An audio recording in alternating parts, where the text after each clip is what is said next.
আমরা মহর্ষি বাল্মীকি রচিত রামায়ণ পাঠ করছি। আপনাদের ভালো লাগলে লাইক, কমেন্ট, শেয়ার এবং চ্যানেলটি সাবস্ক্রাইব করে আমাদের পাশে থাকবেন। পাঠে কোনো দোষ ত্রুটি হলে তা নিজ গুণে ক্ষমা করবেন। আজকে আমরা পাঠ করে শোনাব বাল্মীকি রামায়ণের পঞ্চম সর্গটি। শুনতে থাকুন। পঞ্চম সর্গ। রাজা দশরথ কর্তৃক সুরক্ষিত অযোধ্যানগরীর বর্ণনা। পূর্বকাল থেকে এই সমগ্র পৃথিবী প্রজাপতি মনুসহ অন্যান্য যে সকল বিজয়শালী রাজাদের অধিকারে ছিল, যিনি সাগর খনন করেছিলেন এবং যার গমনকালে ৬০,০০০ পুত্র তাঁর অনুগমন করতেন, সেই সগর রাজা যে বংশে জন্মগ্রহণ করেছিলেন, সেই পবিত্র ইক্ষ্বাকু বংশে জাত মহাত্মাদের মহতী ঐতিহাসিক কাহিনীই রামায়ণ নামে প্রসিদ্ধ। আমরা এখন চতুর্বর্গফল প্রদানকারী এই রামায়ণ মহাকাব্য প্রথম থেকে শেষ পর্যন্ত সম্পূর্ণ গান করব। আপনারা সকলে দোষ দৃষ্টি পরিত্যাগ করে শ্রদ্ধা সহকারে এই গান শ্রবণ করুন। সরজু নদীর তীরে সমৃদ্ধ, আনন্দদায়ক ও প্রভূত ধনধান্যে পূর্ণ কোশল নামে এক বিশাল রাজ্য অবস্থিত ছিল। সেই রাজ্যে অযোধ্যা নামে সর্বজন প্রসিদ্ধ এক নগরী ছিল, যে নগরী শ্রেষ্ঠ মানব মনু স্বয়ং নির্মাণ করেছিলেন। সেই ঐশ্বর্যশালিনী মহানগরী দৈর্ঘ্যে ১২ যোজন এবং প্রস্থে ৩ যোজন, সুপরিকল্পিত বিশাল রাজপথযুক্ত হওয়ায় অন্য নগরীর থেকে তার পার্থক্য বোঝা যায়।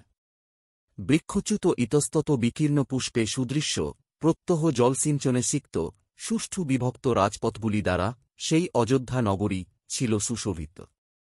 দেবরাজ ইন্দ্র যেমন স্বর্গের অমরাবতীতে বাস করেন, সেইরূপ ধর্ম ও ন্যায়ের দ্বারা বিশাল রাষ্ট্রের মহিমাবর্ধনকারী রাজা দশরথ মর্ত্যের অমরাবতী অযোধ্যাপুরীতে বাস করতেন।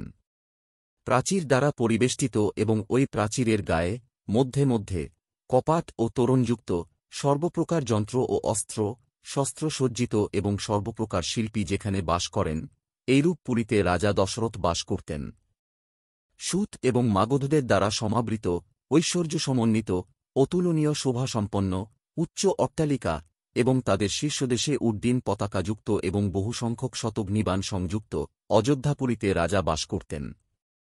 নারীদের দ্বারা অভিনয়যোগ্য বহু নাট্যশালা সমন্বিত, নগরীর সর্বত্র সুদৃশ্য উদ্যান এবং আম্রকানন সমাবৃত, মেখলা সুদৃশ্য বিশাল বিশাল শালতরু শ্রেণীশোভিত পুরীতে রাজা বাস করতেন।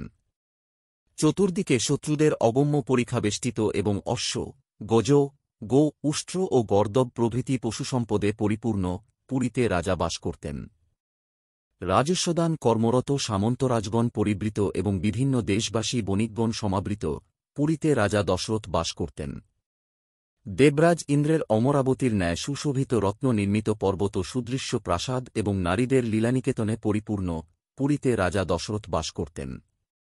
বিচিত্র শোভা সম্পন্ন শ্রেষ্ঠ সুন্দরী নারীগণ সমাবৃত, সর্বপ্রকার রত্নে পরিপূর্ণ স্বর্ণবর্ণ বিশিষ্ট সপ্ততল প্রাসাদসমূহে সুশোভিত, সমভূমিতে অবস্থিত পরস্পর গাঢ় সন্নিবিষ্ট অট্টালিকাসমূহ সমাবৃত, শালিধানের চাউলে সমৃদ্ধ এবং ইক্ষু রসের ন্যায় সুমিষ্ট পানীয় জলপূর্ণ, দুন্দুভি মৃদঙ্গ বিনাপনবাদীর নিনাদে মুখরিত পৃথিবীর সর্বোৎকৃষ্ট পুরীতে রাজা বাস করতেন। এই অযোধ্যানগরীর জনগণ ছিলেন গীতবাদ্যাদি নিপুণ সংস্কৃতিমান। সিদ্ধগণের তপস্যালব্ধ দেবলোকস্থ সুপরিকল্পিত প্রবেশপথযুক্ত রাজপ্রাসাদ তুল্য গৃহ শ্রেষ্ঠ পুরুষগণ দ্বারা পরিবেষ্টিত পুরীতে রাজা দশরথ বাস করতেন। যে সকল ক্ষিপ্রহস্ত অস্ত্র প্রয়োগে পারদর্শী সৈনিকেরা ভয়ত্রস্ত পলায়নপর ও শব্দশ্রবণেই ভীত শত্রুকে বাণবিদ্ধ করে না, অর্থাৎ হত্যা করে না, পরন্তু অরণ্যে চিৎকাররত ভয়ঙ্কর সিংহ ব্যাঘ্রশুকরদের বাহুবলে বা শানিত অস্ত্রে ক্ষিপ্রহস্তে হত্যা করতে সমর্থ, তদ্রূপ সহস্র সহস্র মহারথ সৈন্যে পরিপূর্ণ সেই অযোধ্যা পুরীতে রাজা দশরথ বাস করতেন। অগ্নিহোত্রী সমদমাদি গুণসম্পন্ন দ্বিজশ্রেষ্ঠ শরঙ্গবেদনিষ্ণাত সহস্রদাতা সত্যনিষ্ঠ মহর্ষিতুল্য মহাত্মা ঋষিদের দ্বারা পরিবৃত সেই পুরীতে রাজা দশরথ বাস করতেন। ইত্যার্ষে শ্রীমদ্রামায়ণে বাল্মীকিয়ে আদিকাব্যে বালকাণ্ডে পঞ্চম সর্গ। মহর্ষি বাল্মীকি বিরচিত আদিকাব্য রামায়ণের বালকাণ্ডে আদিকাণ্ডে পঞ্চম সর্গ সমাপ্ত। রামায়ণের পরবর্তী অধ্যায়গুলো শোনার জন্য আমাদের চ্যানেলটিকে সাবস্ক্রাইব করে আমাদের সঙ্গে থাকুন।